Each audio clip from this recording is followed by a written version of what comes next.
we can see from the first line here that when we named our form FRM Hello, what we were actually doing was naming a new class, FRM Hello.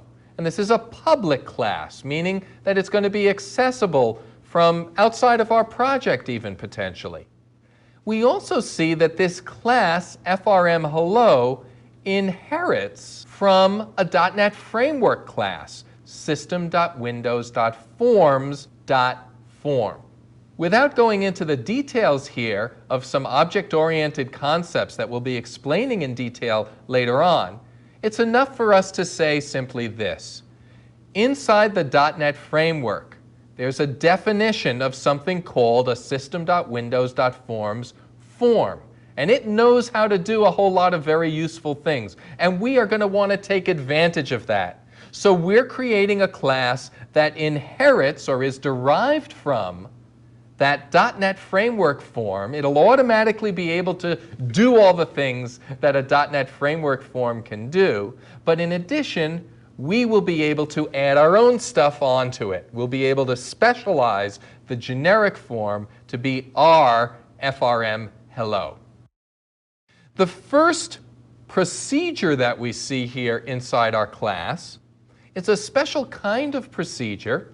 It's got the name new, and this is what's called a constructor.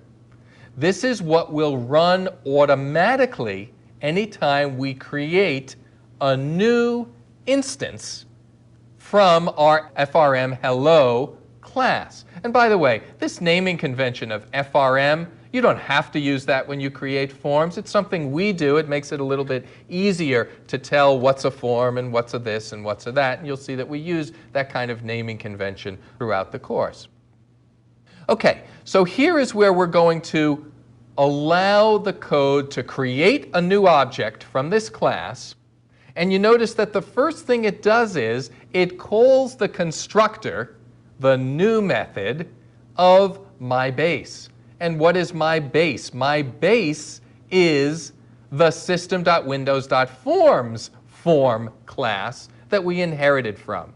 So we're first going to let the .NET Framework do whatever it needs to do to create a new form, and then we can layer on top of that any additional things that we want to happen in our form that was derived from the generic form. And what Visual Studio adds in the constructor is this call to something called initialize component. And you'll see initialize component further down. And in initialize component, that's where the text box and the label and the button and so on are going to be created and added to the form, and the properties are going to be set. Now, just below this constructor named new, and that's a standard name that's always used for constructors in Visual Basic.NET.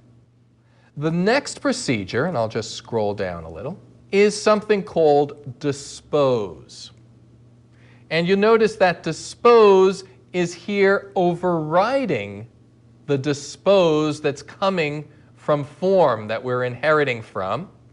In fact, Dispose is traced all the way back because form is derived from something else, which is derived from something else, which eventually is derived from the sort of great-granddaddy object of them all, which in .NET is called system.object.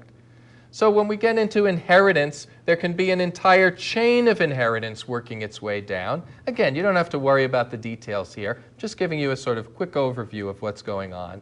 And as far as this Dispose is concerned, all you really need to know at this point is that this is a way that we can provide a method, a procedure, that consumers of our form, other programmers who are making use of our form, or ourselves when we use the form, can call. They can call Dispose when they're done with the form, and inside of here we'll take care of making sure that any cleanup that has to occur gets done.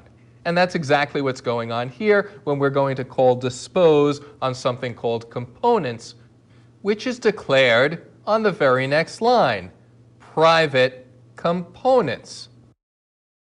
Now, private indicates that this variable here, components, is something that we're only going to be using here within the form.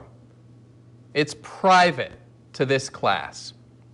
And components is something that's going to be used further down. We'll look at that later. It's declared as system.componentModel.iContainer. So the name is very